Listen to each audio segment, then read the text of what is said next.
Olá, muito bom dia! Terça-feira linda essa. Sejam todos muito bem-vindos novamente aqui hoje ao primeiro Fórum de Líderes Santilhana. Eu sou Eni Muniz, diretora pedagógica, e este é um fórum exclusivo para compartilhar visões, angústias e boas práticas com líderes como você que nos assiste aí, de gestor para gestor. Antes de mais nada, este é um ambiente de trocas e compartilhamentos. Por isso, é proibida a gravação e reprodução dos conteúdos que serão apresentados hoje e contamos com a compreensão de todos. Sugerimos que, desde já, tenha papel e caneta na mão, ou mesmo bloco de notas do seu celular ou do computador, para anotar e não perder nenhum dos insights que podem ser gerados nas discussões que nós teremos daqui para frente. E caso tenham perguntas, utilizem o chat para interagir conosco e com os nossos convidados. O primeiro Fórum de Líderes Santilhana reúne grandes nomes do mercado brasileiro e líderes de escolas parceiras Santilhana, em uma programação exclusiva para um grupo seleto de escolas, a fim de acessar as competências e ferramentas de que mais precisamos para essa melhoria contínua. Quero chamar aqui para dividir comigo o meu parceiro, grande companheiro de jornada profissional, Yuri Leonel. Bom dia, Eni, bom dia a todos. Queria dizer que é um prazer iniciarmos mais um dia do primeiro Fórum de Líderes Santilhana e dividir com você esse momento. Muito obrigado. Bom, eu que agradeço, Yuri. Obrigada.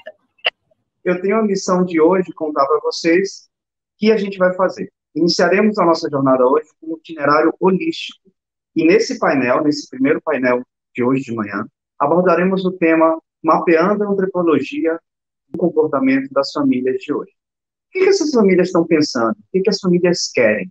E para abrilhantar essa discussão, a gente vai ter a participação super especial da Elaine Yacoub.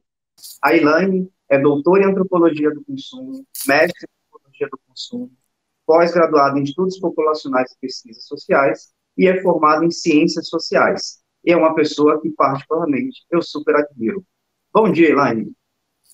Bom dia, Yuri. Bom dia, Eni. Bom dia, Grupo Santilhana. É um prazer participar com vocês de mais uma etapa. A gente começou a se conhecer no ano passado e foi um evento incrível. Eu acredito que esse a gente também vai caminhar para grandes insights e grandes reflexões. Estou muito empolgada e agradecida pela oportunidade de falar de um tema que me é tão caro, que é a educação. Que bom, Elaine. A gente fica muito feliz. Eu tenho certeza que os insights que você vai trazer para todos os nossos gestores que nos acompanham nesse momento serão de grande valia. Sem mais delongas, deixo a palavra para quem sabe falar. Por favor, Elaine. Um abraço. Vamos lá. Um abraço. Então, vamos lá, gente. Bom dia. Eu estou aqui com essa missão de trazer um pouco da situação, da visão do que as famílias vêm passando com a pandemia e também olhar para os professores e olhar para a instituição escola, né? Durante algum tempo já tem cerca de 3 anos, eu tenho debruçado em alguns estudos relacionados à educação, no sentido de olhar para as pessoas, os indivíduos, os atores sociais incluídos dentro desse ecossistema que a gente chama de educação, né? Então, mudanças de comportamento, conflitos de geração, gostos, relações de comunicação, ruídos. Então, hoje vem trazer um pouquinho sobre isso tudo que eu venho já estudando, trabalhando, só que com recorte da pandemia, para a gente poder entender qual o nosso papel, como é que a gente pode enxergar, inclusive, oportunidade dentro dessa dinâmica toda. Quem vai me ajudar a passar os slides é a Ivana, e eu gostaria que ela colocasse a capa. Então, a gente vai falar sobre mapeando a antropologia do comportamento das famílias de hoje, e vamos entender, pode passar, Ivana, vamos falar sobre o hoje. Pode ir lá. Onde a gente está? Em que momento a gente está? E aí, se a gente for olhar o próximo slide, a gente vai pensar o seguinte, no comportamento, no sentimento, a gente passou por alguns estágios na pandemia. Então, no início, foi um momento de muito aprendizado. né? A gente teve situação, um incômodo de surto, medo, paranoia. Foi quando a TV, a quarta maior TV do mundo, que é a TV Globo, de produzir conteúdo de entretenimento para passar dados sobre a pandemia, o contágio, etc. Acho que todos, de alguma maneira, perceberam isso, desse alarme, né? Para um momento seguinte, a gente começar num sentimento e num comportamento de adaptação. A vida foi se acostumando e a gente foi buscando rotina. A ponto, inclusive, das lives fazerem muito sucesso, né? A transformação da sala ou a transformação da casa em um clube, né?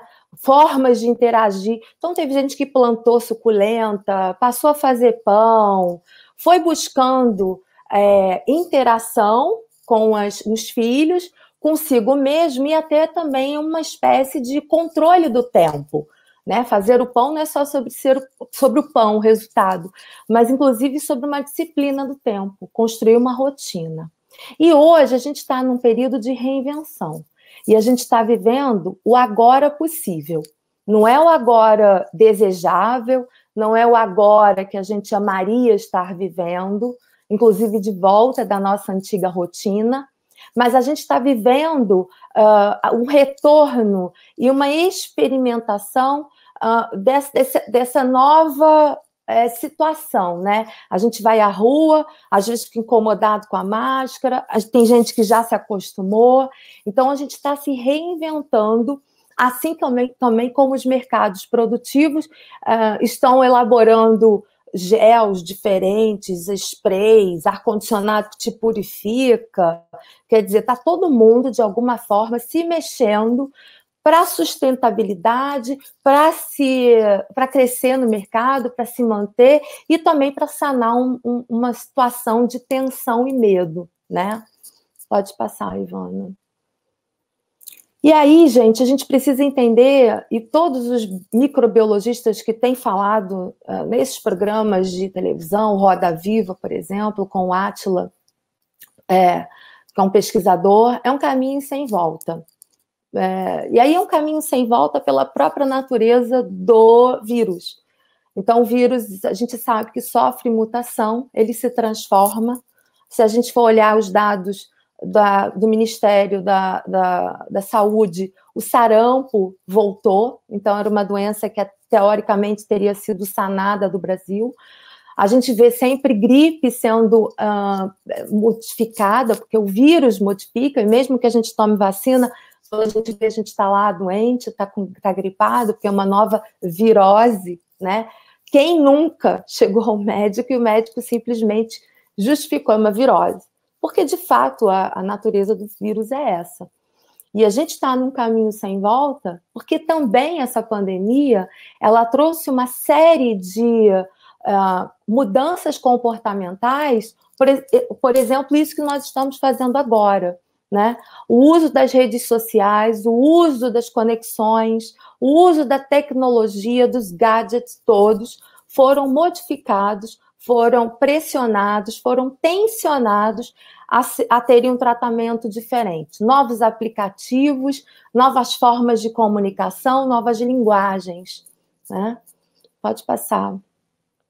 Então, se a gente for olhar em dados para ficar registrado, o número de casos passou de 4 milhões, quase 5, recuperados 4.263.000, número de mortes 146 mil, e na educação nós estamos com mais de 200 dias sem aulas.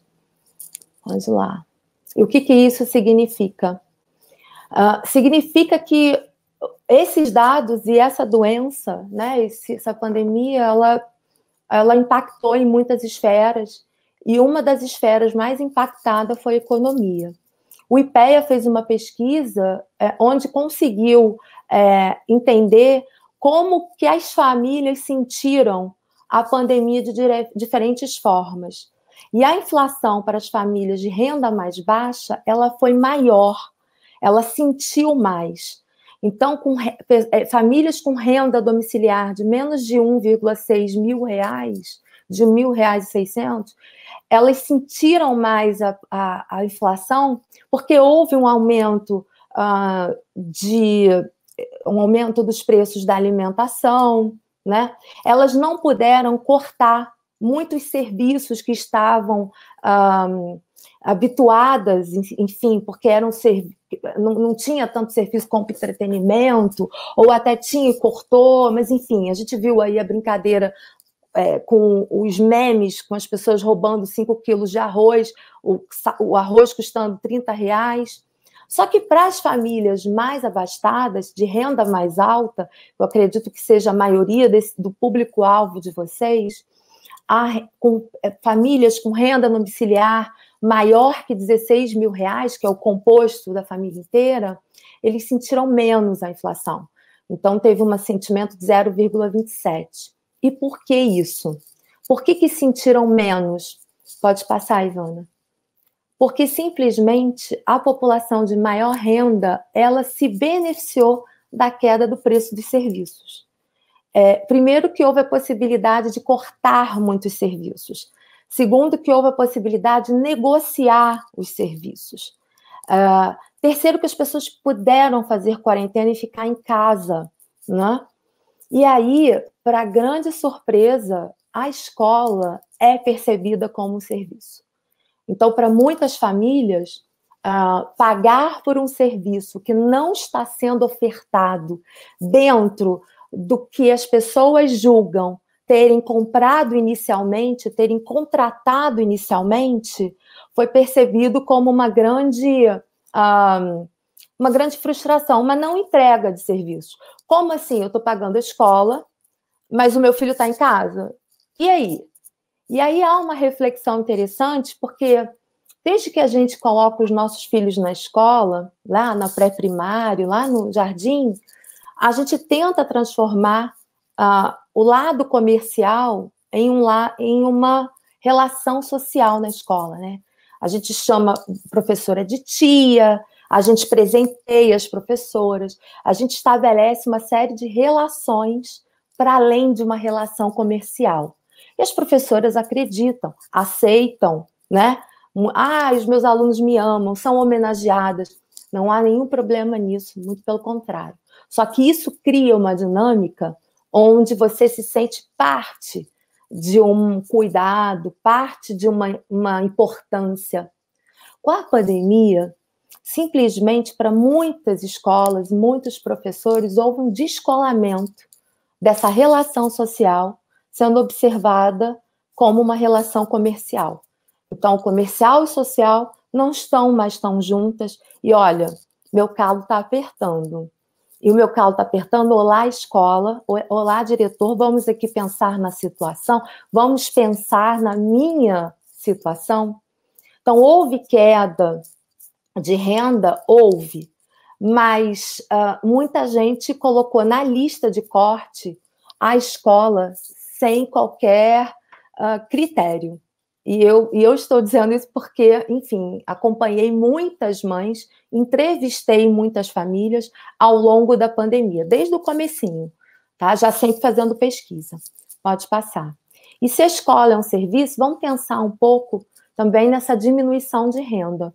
Então, dados do Data Favela e Locomotiva, para mulheres de alta renda, que são aquele grupo, né, que sentiu menos a inflação, mas sentiu, 9 em cada 10 mães mudaram suas rotinas com a pandemia. E 84% tiveram suas rendas diminuídas. Mas a gente sempre tem que olhar por uma perspectiva de hierarquia cultural das necessidades. Para muita gente, educação é algo que não se mexe, não se economiza e tem como princípio, né? E a gente percebeu que, principalmente para as mães de alunos que não estavam em período de alfabetização, teve aí uma situação de repensar o lugar dessa criança na escola. Será que precisa mesmo Será que preciso mesmo pagar o jardim de infância, o ensino primário? E aí eu acho que é uma discussão e uma pulga atrás da orelha que a gente precisa prestar atenção. Pode passar, Ivana. Dentro desse sentido, a pandemia evidenciou que a escola já sabia. A escola como rede de apoio. E, muitas vezes, principal rede de apoio, para além do seu papel fundamental, que é o ensino. Não é de hoje, acredito que todos, em alguma proporção, sintam isso, né?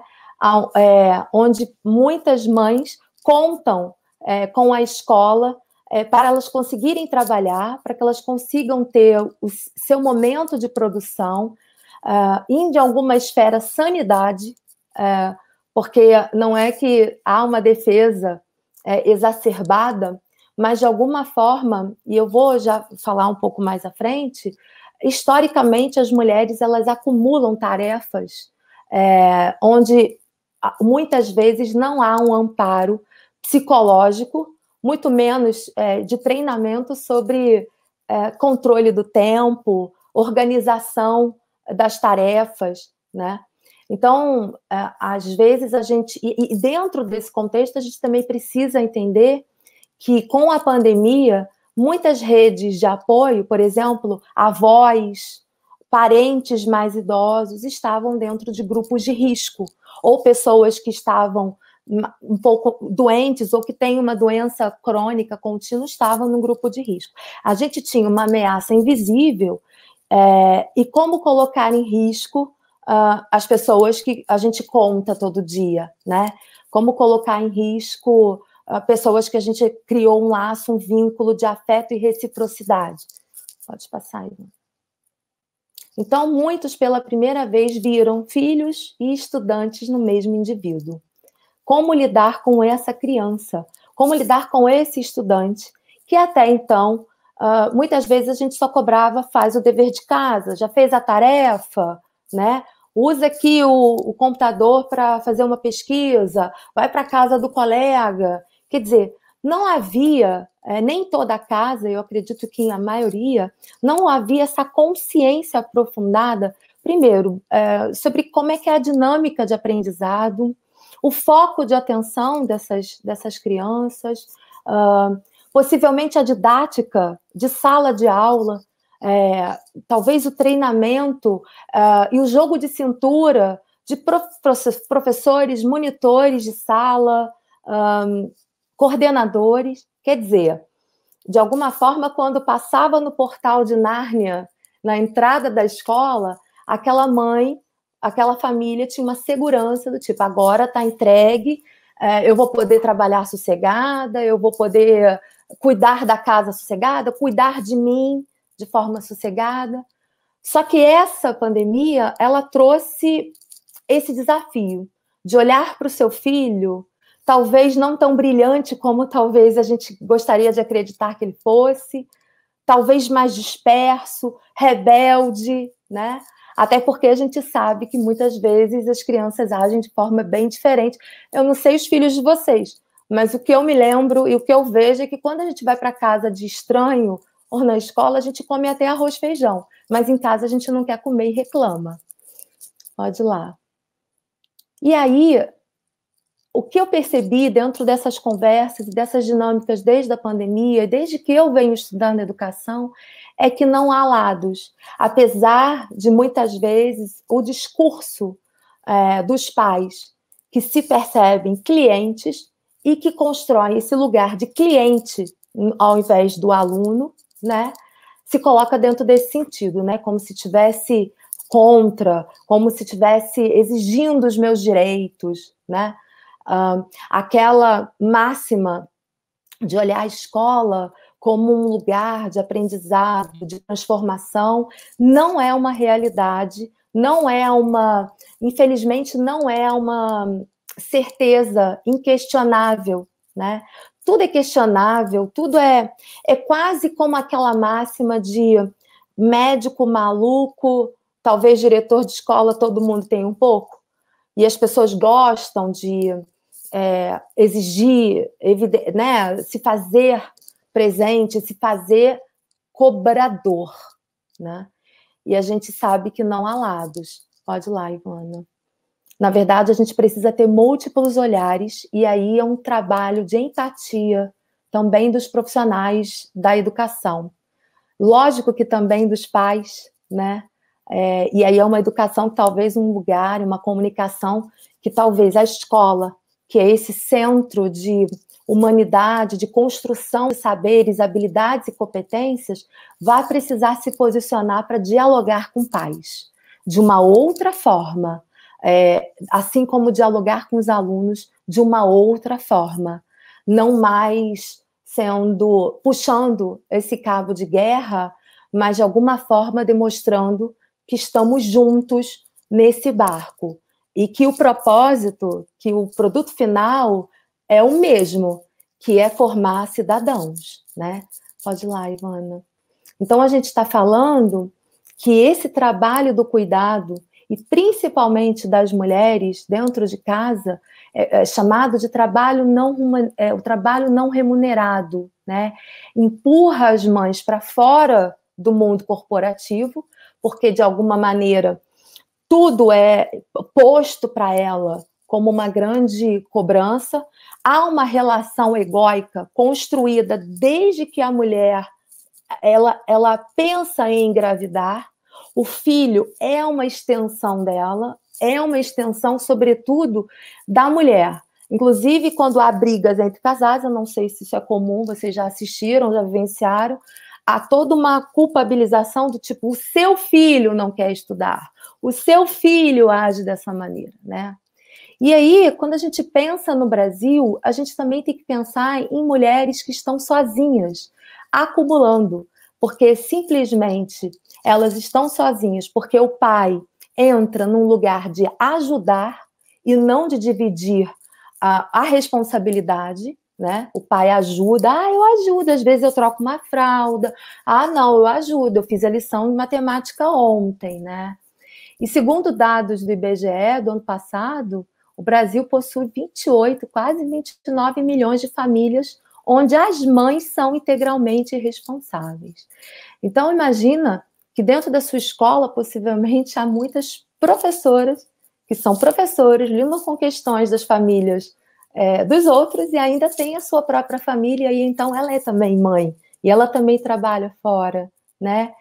E aí, assim, a gente precisa começar a se colocar no lugar dessa mulher, não como pena, como vítima, como coitada, não, porque também a gente sabe que tem aquela parcela que está focada em si mesma, e a gente já vai falar sobre isso, sobre essa dinâmica do mundo contemporâneo, desse individualismo, dessa busca do individualismo, né? Então, desse grupo, 15,3%, e é muita coisa, são formadas por mães solteiras, ou seja, é elas ou elas. Tá? Pode passar, Ivana. E aí, olha a figura, eu não sei se vocês estão reconhecendo, mas essa é a Mulher Maravilha. E durante muito tempo, e ainda há essa referência dessa mulher que acumula e que dá conta disso tudo, como ela consegue, inclusive é o nome de um filme, né? Com a Carrie Bradshaw, com a atriz Sarah Jessica Parker. Como ela consegue. A Mulher Maravilha, as mulheres olham ou são chamadas ou assumem esse símbolo de Mulher Maravilha como se ela fosse uma mulher com superpoderes que dá conta de tudo. Mas quando o calo aperta, e a pandemia deixou isso bastante evidenciado, ela é criticada, ela é questionada, porque, afinal de contas, os poderes dela não estão sendo eficazes, não estão sendo perfeitos, não estão rodando da sua máxima performance. Então, a gente vive uma sociedade da performance, onde essa mulher ela precisa dar conta de um trabalho onde ela recebe 30% menos de salário, realizando a mesma tarefa dos homens. Eu não estou falando um discurso feminista, isso é realidade. E aí a gente precisa negar esse símbolo, questionar esse símbolo, não abraçar esse símbolo, porque, na verdade, a gente precisa de uma outra categoria para entender a educação, para entender o que a gente vive quando a gente escolhe formar uma família. Pode ir lá, Ivana. A gente precisa ser um quarteto fantástico. E aí, o quarteto fantástico são esses braços das redes de apoio que nós, quanto família, precisamos. Todos precisamos. Então, é a escola que tem um superpoder, que tem uma forma de lidar com essa criança. A gente tem os vizinhos, a gente tem os parentes mais próximos, a gente tem o grupo das mães, a gente cria e precisa dessa rede de apoio, porque essa mulher, ela não dá conta, ela não tem dado conta. Pode ir lá, Ivana. Porque, na verdade, quando a gente fala em filho, a gente está falando de um projeto familiar, e ele é coletivo. Eu, como antropóloga, tive que ler durante algum período da minha formação, apesar de estudar antropologia urbana e do consumo, a gente teve alguma leitura, e, por exemplo, a forma de criação de filhos indígenas é percebido como coletivo. Ele sabe que a mãe dele ele foi parido de uma determinada mulher, mas se várias índias elas dão à luz ao mesmo tempo, uma amamenta o filho da outra. É sempre pensado nesse índio criança, o que a gente vai transformar dele, o que a gente quer dele. A gente precisa, em alguma medida, de um guerreiro, de um caçador, de alguém que tenha braços e força para poder fazer a colheita, para caçar, para encontrar medicina. Então, o que vai ser formado sempre é num pensamento coletivo. E acho, e tenho certeza, que muita gente esquece disso. Dentro da sua viagem, onde o filho é quase uma extensão da família, um cartão de visita, e por isso ele precisa ser o mais inteligente, o mais limpo, o mais arrumado, e enchem de produtos relacionados a consumo, a entretenimento, ele precisa saber tudo, como ele não tem, olha a galinha pintadinha. E aí começa todo um ciclo inesgotável de um mercado, do ter para ser, né? E aí o que acontece nesse sentido? As crianças precisam de atenção e serem percebidas como projetos humanos e individuais. Pode ir lá, Ivana. E aí a gente olha para uma economia do cuidado. São dados do Think Olga, depois vocês podem acessar, mas é um coletivo onde fala muito sobre a situação das mulheres no Brasil. E essa esfera, essa economia do cuidado, é porque a gente está falando de gastos de recursos, de tempo, energia, repertório. Então, se essa economia do cuidado ela é dividida e ela é percebida como uma divisão, fica menos peso para cada um, inclusive para a escola, que não é repositório, não deve ser repositório ou terceirização dessas crianças. E aí, como dizer isso para os pais? Como dizer isso de peito aberto para os pais? E é curioso, porque se as crianças passam boa parte do seu dia, por mais que a família não abra, não fale, não se conecte com quem está no dia a dia dos seus filhos, as professoras sentem, os professores sentem que alguma coisa está acontecendo, que aquela criança exige cuidado e por isso ela é extremamente arteira, ou porque ela não está extravasando. E aí como é que fica esse lugar belicoso, difícil de dizer assim, olha só, o seu filho é um projeto nosso também. Ele não é só uma matrícula, ele é um projeto de cidadão brasileiro, né? A gente está junto nesse barco, a gente está junto nessa construção de projeto. Pode passar, Igor. E olha como é curioso essa estatística, né? Os homens dedicam menos tempo ao trabalho e cuidado. Então, 40% das mulheres, elas aplicam o seu tempo dentro dessa esfera do cuidado, contra 28%. E olha que curioso, as mulheres dedicam 61 horas semanais só para cuidados domésticos não remunerados. Lavar roupa, passar, botar roupa na máquina, fazer uma comida, fazer supermercado, ver se o uniforme está limpo, ver se a roupa está ok, se compra o presente para a festa de aniversário do coleguinha. Enquanto, em média, um trabalho remunerado numa empresa são de 40 horas. Então, se a gente for olhar uma semana de uma mulher que trabalha fora e que acumulou serviços domésticos, principalmente na pandemia, a gente está falando de pessoas que trabalham 101 horas semanais. Divide esse número por 7. É muito puxado.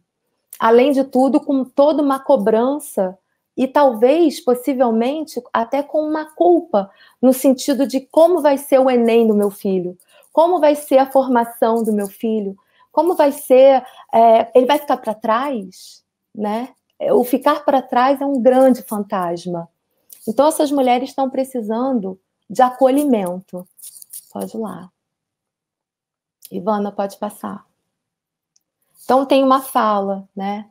As redes de apoio de mães já era escassa na pré-pandemia. Com o isolamento, elas foram totalmente limadas. As mães dedicam quase o dobro de tempo em tarefas domésticas, acumularam ainda mais ocupações. E aí vamos pensar também no professor? E esse professor que precisou se reinventar, entender como funciona Zoom, como funciona FaceTime, como funciona uma videoaula, como que ele fala, do nada, de repente a escola precisou correr atrás, esse professor sem treinamento, sem tempo de ter treinamento, e mais, sem ter a desenvoltura de youtuber. Como fazer uma criança ficar 1 hora, 30 minutos olhando para um vídeo? Porque não há GIF, não há quebra, não há trilha sonora, não há nenhuma referência ao que ele está acostumado a assistir. Quando ele olha para uma tela, ou do celular, ou da televisão, ou de um laptop, de um computador, ele está acostumado com outras referências que passam ali. E aí, como conseguir aprender ou como prestar atenção? Eu não sei se vocês já tentaram, mas quando a gente não há interesse e tudo caminha para que você não tenha interesse, e mais, esse estado de férias, todas as brincadeiras, aquele início lá do medo, pânico, aflição, as pessoas começaram a criar situações dentro de casa para amenizar. Coitada das crianças, estão sentindo. Bom, 2 meses de férias, quase 3, virou uma chavinha onde eu estou em casa, eu estou na curtição. Como que, de repente, eu volto às aulas e estou olhando para uma câmera, né? E aí minha tia, a professora, está lá falando, talvez com receio, com vergonha, com medo, né? Meu Deus, eu sei que não tem ninguém na sala, não estão assistindo. E aí acontece desespero para todos os lados. Pode passar, Ivana, por favor. Então, quando eu falo que as mulheres estão desesperadas, eu coloquei mulheres, mas a gente está falando de mães, professoras, diretores de escola, possivelmente. As mulheres, elas estão sobrecarregadas porque elas têm esse histórico da economia do cuidado, do acúmulo do cuidado. E elas estão desesperadas com razão, porque todas em seu fazer, em seu ser mãe e, sobretudo, mulher, elas estão sendo cobradas, muitas vezes, por recursos ou por desempenho que é novo para elas, que é novo e assustador, né? Pode passar, Ivana. E aí, quem cuida de quem cuida, né? Quem cuida dessa professora? Quem cuida dessa mãe, né? Pode passar. E aí, o que a gente está vivendo na sociedade? Isso é uma macro tendência chamado de novo individualismo. Eu não sei se vocês já perceberam nas livrarias, até então, quando elas estavam abertas, mas quando a gente entra nos sites de livros, enfim, nos marketplaces como a Amazon, a quantidade de livros que dizem como a gente deve ser. E a palavra da vez é foda-se, né? E quando a gente aperta o foda-se, é o foda-se para ser feliz, é o foda-se para você se reinventar, é o foda-se para você ter um propósito, o seu propósito. Então, a gente está falando de uma reinvenção contínua, uma mudança instantânea do ser estar no mundo, com uma velocidade a curto prazo. As pessoas têm fórmulas da regra do bem viver, estão assim. Todo mundo diz, até religiosos, monja, né, intelectuais, todo mundo, coach, a quantidade de coaches. E aí, assim, quando você decide formar uma família, quando você decide ter um projeto familiar, um projeto coletivo, como um filho, ali está colocando que você tem ali, ó, pouco espaço de decisão, porque você está comprometido com o ser humano, você está comprometido com algumas esferas, com algumas pessoas, indivíduos e sociedade que você se comprometeu. Nesse sentido, é mais fácil para o homem dar tchau, vista a quantidade de términos de casamento e divórcio depois da pandemia. Então, assim, é muito mais fácil para o homem dizer tchau, eu vou ver as crianças a cada 15 dias e olhe lá. Mais uma vez, mulheres sobrecarregadas e tentando se reinventar, lotadas de culpa. Pode ir lá. Isso tudo por causa dessa máxima que é chamada de cultura da reinvenção. A gente precisa comer diferente, a gente precisa passar a fazer pão, a gente precisa... Se a gente olha no Instagram e segue algum psicólogo, terapeuta, coach, essa máxima vem sendo assolada e inundada no nosso inconsciente coletivo sem a gente perceber. E a gente cai porque é gostoso se pensar diferente, é gostoso experienciar, não, agora eu quero focar em mim, né? Eu quero focar em... Então, muitas vezes, quando as crianças colocam os filhos na colônia de férias, colocam os filhos na escola, é um momento que muitos pais ou mães têm para se reinventar no trabalho, né? De bater a meta, ou de, por exemplo, trabalhar o corpo, porque a gente ainda tem esse paradigma da corpolatria no Brasil, né? Então, eu preciso estar bonita para esse homem, eu preciso estar sedutora para o meu marido, para não perder o marido. Parece antigo, né? Mas é bem real. Pode ir lá, Ivana. Então, no centro dessa nova orientação individualista, tem uma profunda fascinação cultural e pressão institucional para essa auto-reinvenção. Eu acho que todos vocês estão lidando ou lidaram com a supermãe, a mãe perfeita, a mãe que não deixa o filho comer coisas que não são orgânicas, que não come farinha, né? E traz profundas consequências para a organização dessas relações dela com a sociedade, né? Elas adotam essa cobrança, elas absorvem a auto-reinvenção e pensem, eu não estou falando nada contra a reinvenção. O problema todo é quando foge do tom e você deixa de cumprir certas funções ou responsabilidades e age de forma leviana. A ponto, por exemplo, de ter gritos dentro das casas e a mulher dizer para o filho, agora sou eu, agora o tempo é meu. E ela quer ficar no celular, porque ela precisa do tempo dela. E, de fato, precisa, ela está desesperada. Pode ir lá, Ivana. Então, a gente vê que a pandemia ela só acelerou um processo na qual a sociedade já estava buscando uma definição, quem sou eu? Porque, num primeiro momento, meu filho é minha extensão. Mas chega uma hora que você sente falta de você mesma. Várias mulheres dão depoimentos sobre isso. E aí é um momento de reconstrução, tá? Estou com essas duas crianças, estou com esses dois filhos, eu amo, mas eu tenho uma relação conflituosa e, ao mesmo tempo, eu tenho uma culpa e eu tento reparar. Então, eu reparo com coisas, com férias, com festas, né? Com coisas, né? Estou dando o melhor para o meu filho e para mim mesma. As autoindulgências estão lá em cima. Fiz estudos sobre compra de maquiagem e embelezamento, não houve crise na pandemia, teve crescimento. Pode ir lá, Vânia. Então, a gente está num processo de revisão dos ciclos, nunca se falou tanto em realização, ser feliz ou buscar uma felicidade palpável, Então, a maquiagem, eu estar no meu celular, pequenas indulgências e felicidades, justamente para dar sentido a essas pessoas dentro desse ecossistema.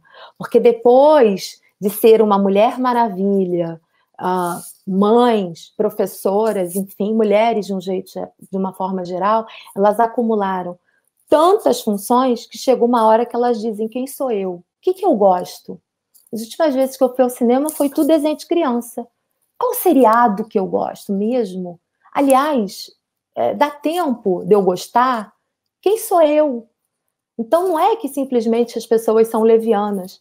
Há também um descompasso sobre essa organização e esse lidar com o outro, porque ela não tem alguém para orientar muitas vezes, sabe? E às vezes é na escola, talvez, que esse pode ser um caminho. Pode ir lá, Ivana. Então, a gente precisa entrar dentro de uma individualização, sim, mas reflexiva, refletindo sobre o meu lugar de indivíduo, refletindo sobre a minha importância dentro desse ecossistema, dentro dessa perspectiva holística, sabe? Da importância dela, do papel dela, e que sim, ela pode ser um indivíduo separado do filho, mas ela tem um compromisso, né? Então, ela não pode simplesmente abandonar, se desesperar, ter que manter controle. O que eu percebi nos meus estudos são mulheres que, de alguma forma, têm cargo de corporativo, que lidam com tempo, meta, elas levaram para dentro de casa essa organização do tempo e das regras. Então, elas trouxeram a disciplina do mundo corporativo, a hora de fazer a tarefa, a hora de recreio, a sua meta, e aí, principalmente mulheres com mais de 2 filhos, elas tiveram que se organizar e trouxeram essa organização para dentro de casa, porque elas não tinham não tinham mais o Quarteto Fantástico para contar, né? Pode ir lá, Ivana. Então, essas tecnologias do eu são esses desenvolvimentos de aprendizagens para você saber lidar com o filho, com a tecnologia, né? Com essas multitarefas. Então, essa reflexividade é um processo de autodefinição. Que professor eu quero ser hoje? Que professor eu quero ser no futuro? Né? Então, depende de um monitoramento e uma reflexão e uma análise de uma trajetória de vida, sabe? No sentido de que não é para você jogar fora o seu plano de aula, que era presencial, mas se eu preciso adaptar, que linguagem é essa? Tudo no Brasil hoje, aliás, no mundo hoje, é sobre comunicação. E quando você fala de comunicação, não é sobre quem fala, mas é sobre quem escuta. Tudo é pela audiência. A gente tem que conhecer a audiência, seja ela os alunos, os professores, no caso vocês que são diretores ou têm lugar de coordenação, os pais. Então, quem é a minha audiência? Como falar com a audiência? E como ele recebe esse conteúdo?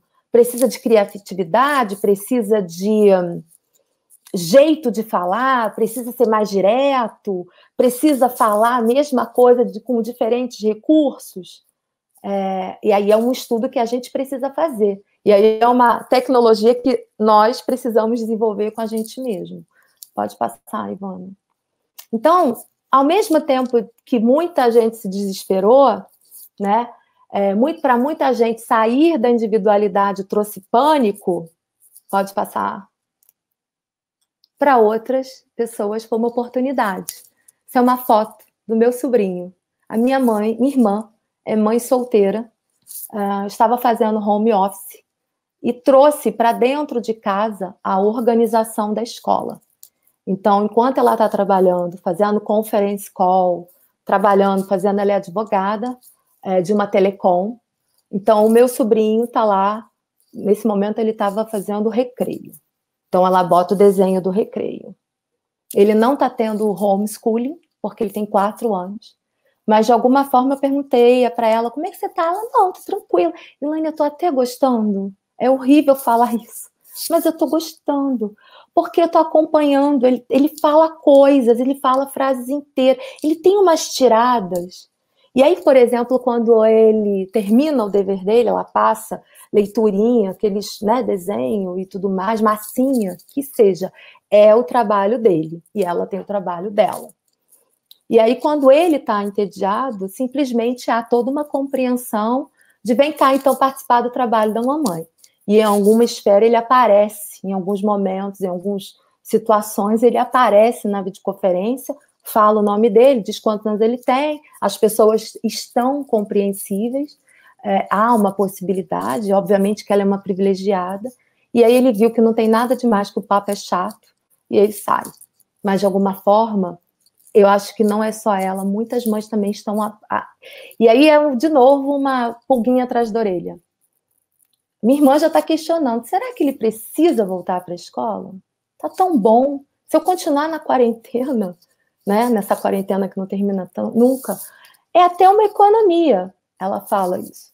E não é só ela, é uma economia, né? Pode passar, Ivana. Então, diferentes contextos sentiram a pandemia de forma diferente e se questionam. Pode ir lá, Ivana. Por que é bom ir para a escola? Por que escola é importante? Pode ir lá. Quais são os valores existentes na escola para além do ensino? Pode ir. Que tipo de formação que o professor precisa agora e depois dessa experiência pandêmica? Então, a gente para observar, a gente que é da área de educação, isso tudo está muito claro, está nítido, mas em algum momento já está acontecendo algum ruído nas famílias. Se eu não estou preparando para o Enem, se o meu filho está estudando pelo YouTube, com youtubers, que tem professores de história, matemática, física e vai... Por que eu preciso pagar mesmo a mensalidade cheia? E, aliás, se eu tenho 3 filhos ou 2 filhos, quanto custa uma professora particular que vai trazer toda a formação?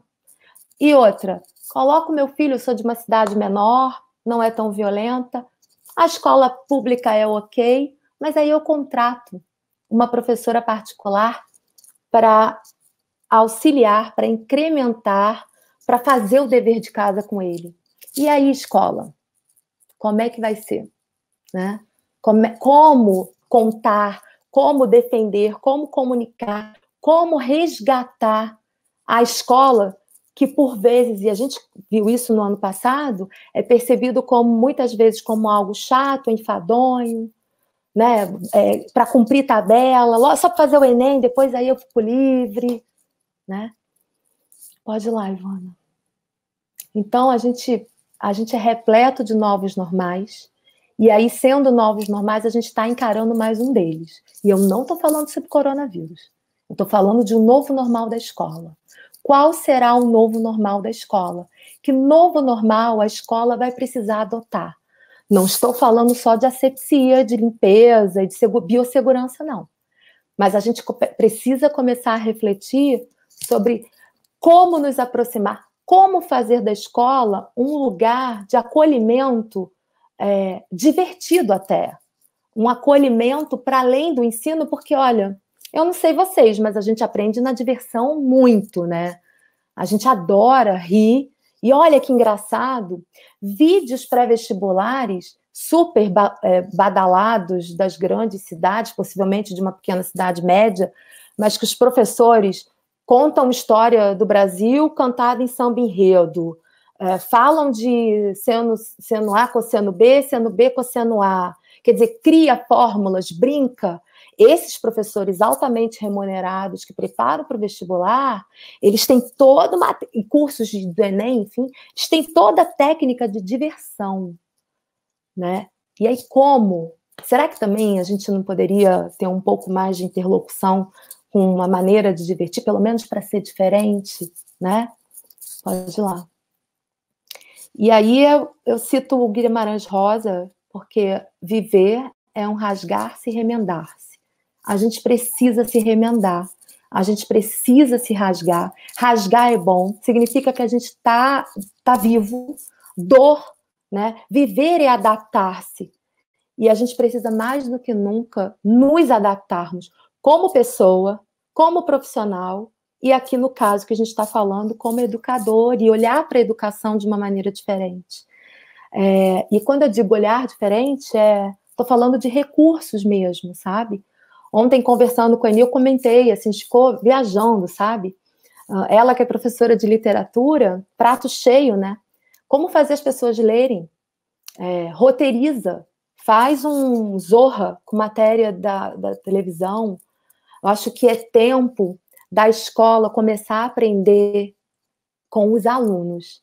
Esses alunos que são youtubers, que manjam de instrumentais da internet. É preciso haver uma hierarquização de forças. Não é mais só sobre... Claro que os professores são formados, têm conhecimento, mas os alunos, em alguma instância, e aí eu estou contando de alunos que pegam o celular dos pais e fazem o seu próprio vídeo, contam como é que é a sua casa, descrevem. Por que não fazer isso dirigido? Né? Pode ir lá, Joana, por favor. A gente precisa mais do que nunca de cocriação. Ser diverso, mas não disperso. Então, seria muito caro montar dentro de uma escola um dream team da criatividade, onde, por exemplo, você teria um grupo de, talvez, estagiários da área de comunicação, design, história, artes plásticas, artes cênicas, improviso, que elaborem curadoria para vocês. Vocês precisam começar a entender. Quer uma dica? K-pop. Vocês conhecem? Pois é. O K-pop é uma política pública da Coreia do Sul que prega estudo, preservação, reciprocidade, respeito à individualidade, representatividade. O K-pop, ele não é simplesmente garotinhos dançando com cabelo colorido. Às vezes a mãe está desesperada porque o filho quer fazer uma mecha colorida no cabelo em referência ao K-pop e ela mal sabe o que o K-pop é quanto representação cultural. Inclusive, eles pregam a não sexualidade até a fase adulta. Ou seja, é um prato cheio para muitos pais que querem, de uma forma lúdica, ensinar para os seus filhos regras para a cidadania. E o K-pop faz isso. E eles têm milhões de seguidores no mundo inteiro. Milhões. E tem coreano traduzindo as músicas do K-pop.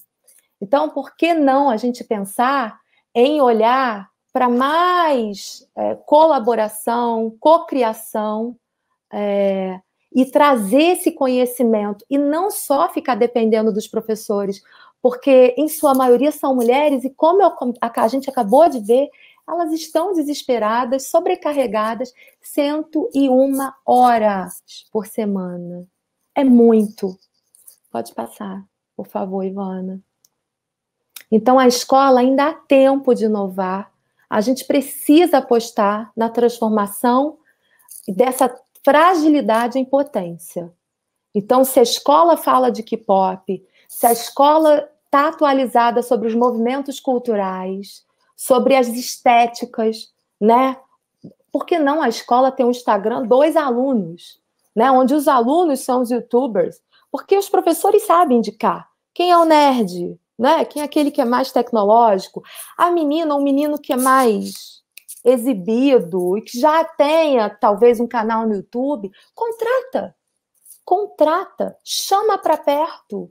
Ele vai se sentir minimamente importante. E mais, quando o pai e a mãe olhar uma produção dele no YouTube ou no Instagram, imagina o orgulho desse pai. Porque ele está falando de biologia, talvez de história da arte, ou talvez de Revolução Russa, de uma maneira completamente lúdica e diferente. O caminho é a comunicação, porque a gente está dentro de uma sociedade imagética, não é mais sobre ler. Eles precisam ler para fazer roteiro, eles precisam ler para decorar fala, já é uma leitura. E pode ser um Guimarães Rosa, pode ser não sei, uma Ana Miranda, um Machado de Assis, que seja. Talvez uma atualização da Memórias Póstumas de Brás Cubas? Um morto, você faz um morto, só que um morto alternativo, com cabelo colorido, piercing, sei lá, tatuado. Pode passar, Ivana. Porque, assim, de alguma forma, a gente está falando nisso tudo, e a sensibilização que eu trouxe para vocês não é nenhuma acusação, não é, está longe de ser um questionamento sobre o que está sendo feito hoje, mas é já alertando para novos tempos dentro da área da educação, né? Eu já dei aula por muitos anos e eu dava aula para os meninos recém-saídos da escola de vocês. E só eu sabia o que eu precisava fazer, inclusive dando aula pelo WhatsApp, de brincadeira, para poder fazer com que eles se interessassem. Então, ser testemunha, dizer que estou aqui, que estamos fazendo o possível, que estamos estudando, estamos nos organizando. E mais do que isso, talvez o efeito seja no detalhe. E aí o detalhe só vocês para saberem com quem vocês estão lidando, qual é o público de vocês, qual é a maior carência e entender de verdade o seu receptor. Só assim a gente vai conseguir atravessar e criar um vínculo para além de uma relação comercial. A gente precisa de verdade voltar a primar pela reciprocidade, né? Obrigada, eu espero que vocês tenham gostado e vamos agora para as perguntas, né, que a Eni já me avisou que tem. Obrigada, Elaine. Nossa, maravilhosas comentários aqui. Obrigada por todas as pessoas que fizeram os comentários aqui no chat. Pessoas sendo representadas, e essa questão da representatividade para nós é extremamente importante. Eu vou bater um papo com a Elaine aqui. Nós vamos atrasar um pouquinho a nossa programação, espero que vocês entendam, porque realmente é um conteúdo riquíssimo. Então, nós vamos até umas 10h15, 10h20, para poder bater um papo com a Elaine agora. Elaine, tem algo muito importante que você trouxe para nós, e isso ficou muito claro na sua fala, de que não há lados, né? Escola e família são territórios de afetos. Sim. E cada um é afetado de uma maneira diferente. Sim. Então, você trouxe também muito sentimento, a última fala aqui, né, de que o amor é você passar perrengue, é você subir montanha, atravessar desertos, e nós entendemos que é importante a escola entender também, nesse momento, como é que está essa relação. Como você é uma pesquisadora, e você participa de pesquisas, você elabora pesquisas, você investiga pesquisas também, como que nós conseguimos, dentro da escola, criar dados importantes para entender como é que está essa relação, escola e família? Eu sei que não tem resposta pronta, e essa pode ser uma resposta muito, muito complexa de se dar, mas, de alguma maneira, eu acredito que todos os gestores aqui, agora, estão bastante curiosos, pelos dados que você nos trouxe agora, de se perguntarem, como que eu faço esse mapeamento? Como que eu entendo o que está acontecendo nessa relação de escola e família? Quais são os dispositivos, como que a escola consegue buscar dados para que ela consiga atuar também sobre esses dados, que eles sejam momentos de reflexão? Então, a primeira coisa de tudo, Eni, é pensar no professor como uma grande fonte de informação. Professor, monitor de corredor, estagiário. Sempre quando eu faço alguma consultoria dentro, porque às vezes as empresas, eu estou olhando a escola aqui como uma empresa, tá? As empresas, elas possuem dados que elas quase não olham para esses dados. Por exemplo, um vendedor sabe muito sobre a sua clientela e ele não é ouvido pelo dono da rede de lojas, né? Mas ele tem um conteúdo privilegiado. Ele sabe qual pessoa compra o que gosta, o que tem a cara, o perfil. Quando um professor ele tem um lugar onde ele não vai ser criticado, ele não vai ser julgado, mas aluno a aluno, sabe? Quais são o público, como eles se vestem, como eles agem, como é que ele se sobressai mais na aula de história, ele tem um questionamento, ele trouxe tristeza, ele não está no seu comportamento normal, alguma coisa está acontecendo. Ou, por exemplo, talvez algum professor ou alguns alunos que encontrem relacionamento e busquem relacionamento com determinados professores, ou porque são mais carismáticos, ou porque são esporrentos, vai entender. Mas alunos buscam, de alguma forma, esse espelhamento, esse lugar, até nos monitores, um lugar para ele contar, para ele falar. Só aí já é um conteúdo. A questão toda é que, muitas vezes, essa forma de pesquisação, né, ela não é utilizada, ela não é organizada. Muitas vezes as diretorias, elas deixam isso acontecer de forma orgânica. A gente vai conversar isso lá no conselho de classe, lá no final do bimestre, no trimestre, né? E aí isso devia de ser, ou então, isso aí leva a criança para o serviço de orientação educacional. Só que, na verdade, de novo, quando a gente está falando de educação e de projeto coletivo, por mais difícil que esteja sendo para os professores, eles precisam ter consciência que eles fazem parte desse processo coletivo, que esse dado é importante e que precisa haver, em alguma esfera, um lugar de escuta e de análise de tudo isso que está acontecendo, minimamente para vocês não só entenderem quem são os alunos de vocês, mas sobretudo, para entender as gerações.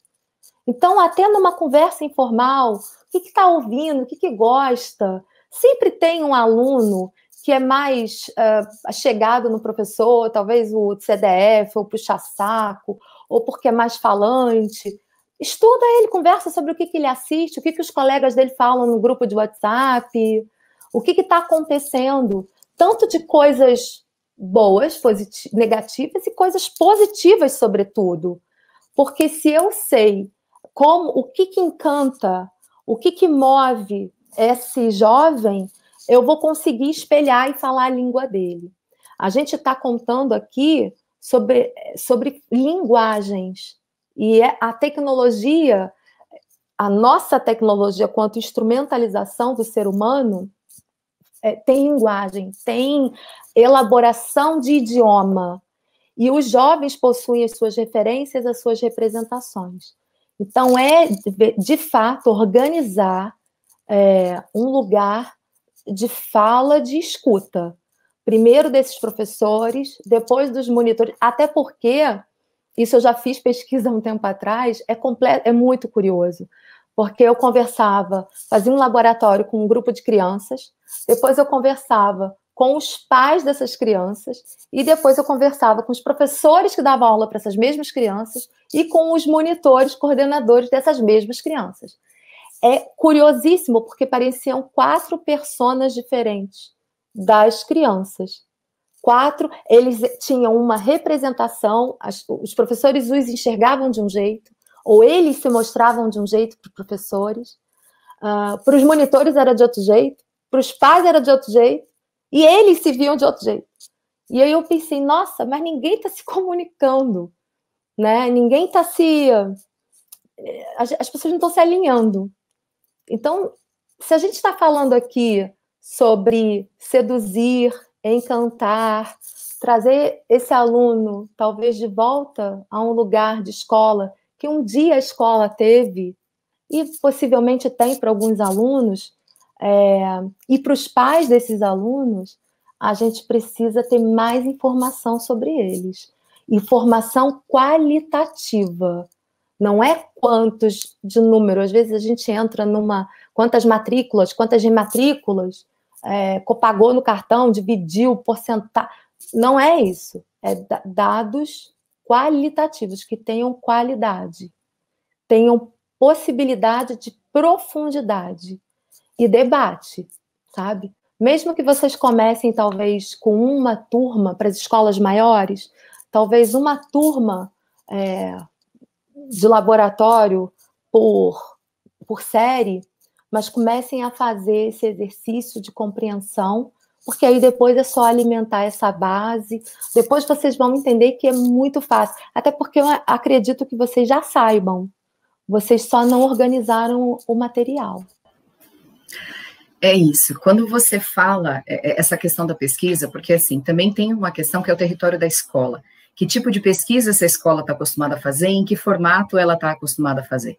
Enviar um formulário não necessariamente vai colher as informações que são necessárias. Às vezes você precisa realmente de uma entrevista para você poder colher. E a escola hoje ela está conectada com todas as famílias, sempre esteve, mas talvez agora mais do que nunca é muito mais perceptível.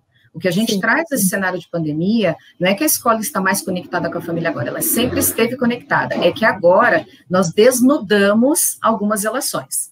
Então, a pandemia ela também trouxe... Oi. Eni, tem um antropólogo que é um dos, digamos, o nome dele é Malinowski, ele é um dos, digamos, a coluna dorsal, assim, da chamada dessa pesquisação, ele chama de observação participante.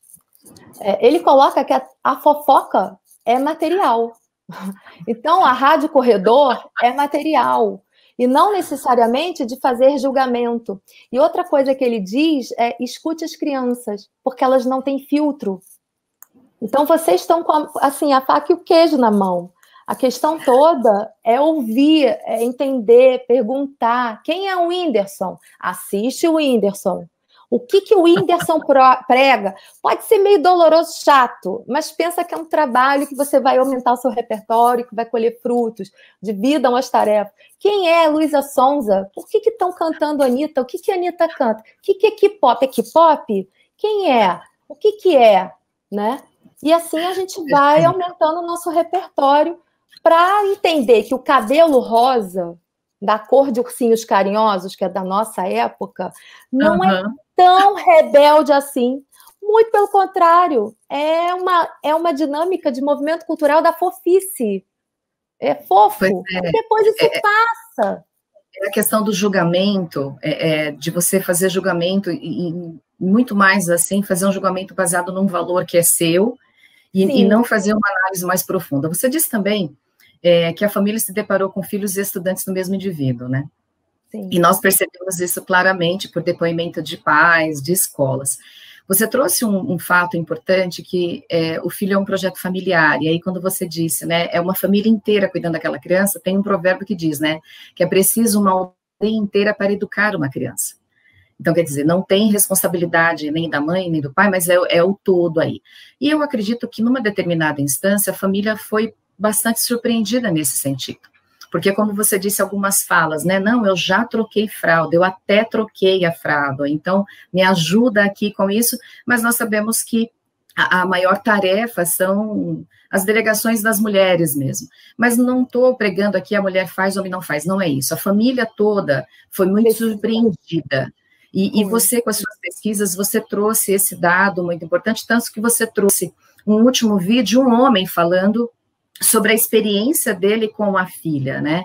O que nós podemos, e a gente já está finalizando aqui o nosso fórum, o que nós podemos tirar de bom dessa experiência? Porque você é alguém que analisa muito o passado, você olha muito para o presente também, mas você faz uma perspectiva futura, até pelo seu trabalho de pesquisa, você já foi para dentro de escolas, você tem uma experiência excelente nisso, de fazer essa escuta ativa, com as perguntas certas, porque talvez essa seja a dificuldade que nós, gestores de escolas, temos exatamente que pergunta eu faço para colher um dado, para poder atuar sobre isso. Nós sabemos que isso não é fácil, por isso que nós temos especialistas como você, para poder fazer pesquisas, mas assim, Elaina, o que nós tiramos de bom de toda essa experiência, que nós discutimos muito, né, nas reuniões que nós tivemos, assim, tem coisa boa, tem muita coisa boa acontecendo, tem coisa boa acontecendo. O que nós podemos tirar de bom, então, de tudo isso que nós estamos vivendo agora? Acho que uma das provas, assim, Eni, foi uma coisa curiosa. Uma vez eu estava num grupo de crianças e eles me viam perguntando sobre as coisas, né? O que você gosta? Aí eu estava tomando um copo de guaraná natural, que chama Guaravita, é muito comum aqui no Rio de Janeiro. Aí uma criança chegou para mim e falou assim: você é adulta? Aí eu falei: sou. Mas você bebe cerveja igual meu pai? Aí eu falei: não, eu não gosto. Eu já experimentei, eu também não gosto, eu prefiro Guaravita. Naquela hora, eu falei assim: gente, como ele está me vendo como um igual, era uma criança de 8 anos. E de alguma maneira, em toda escola, eu acredito que em toda escola, em toda série, tem sempre aquele professor ou mais carismático, ou mais chegado, ou mais, de alguma forma, primeiro, a gente tem que potencializar esse professor, no sentido de que se ele tem o carisma, o dom de aproximação, deixa ele exacerbar isso para ele poder coletar informações. As informações não são uma informação de espião, ou espionar. Não, não é fazer julgamento. Inclusive, ele vai ter que fazer o filtro até que ponto ele vai trair aquilo que a criança vai contar para ele, o adolescente vai contar para ele, e aquilo que é necessário. Então, tem que ter ética. Eu não vou simplesmente falar, o fulano está fumando maconha e me contou, como se eu fumasse maconha também, me chamou para fumar maconha com ele. Já aconteceu isso comigo. Mas, enfim, você finge que não é com você. Mas você não delata, você não é delatora. Mas a gente cria informações sobre isso e desenvolvimento sobre isso. Tem um lado que a gente precisa entender, que a escola tem uma importância que a gente define ou a gente se entende através de ciclos. E todas as nossas memórias, elas estão relacionadas à nota boa que eu tirei, o gol que eu fiz na aula de educação física, eu fui eleita, sei lá o quê, do mês. Então, esses prêmios, essas conquistas, o momento, a jornada do herói do aluno, da derrota, e aí a conquista, a redenção, quando ele está na recuperação. Quer dizer, nós somos pensados, e isso não é de agora, é desde que escola, desde que educação é educação, lá espartana, né? A gente se pensa assim, e as pessoas estão com falta disso. Então, todos estão com muita saudade da sociabilidade da escola, desse lugar dos encontros e da conquista. Vocês têm que se apropriar disso e receber esses alunos de uma forma muito acolhedora, mais do que ele esperaria. Quase um encantamento que ele sequer espera. E não estou falando sobre não cobrar, não dar prova, não, muito pelo contrário, mas dê a prova diferente.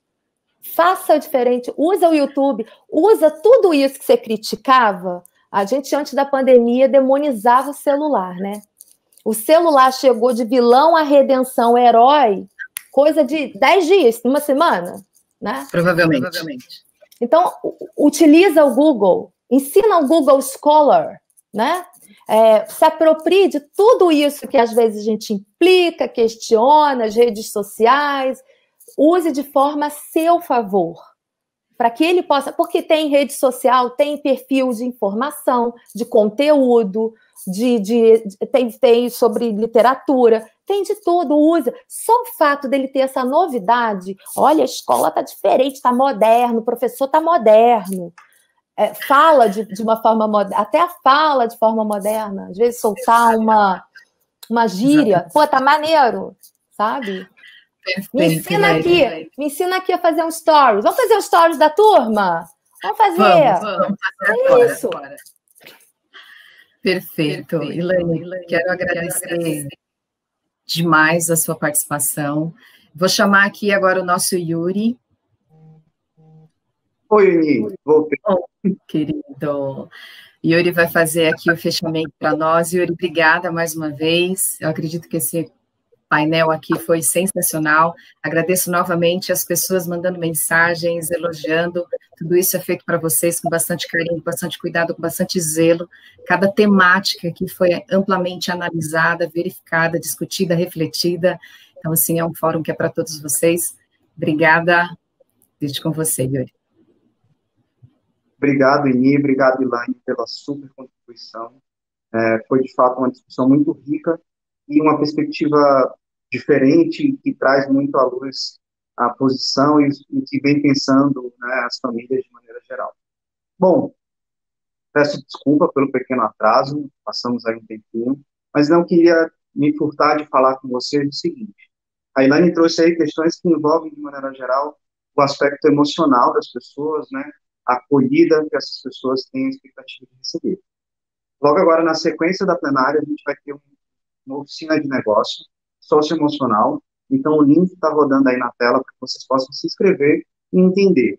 Esse, né, que é um dos negócios Santillana, e, de maneira geral, os negócios são sempre pensados em ter um pilar da família, justamente para facilitar e intermediar esse diálogo entre escola e família. O nosso itinerário de hoje continua às 19 horas.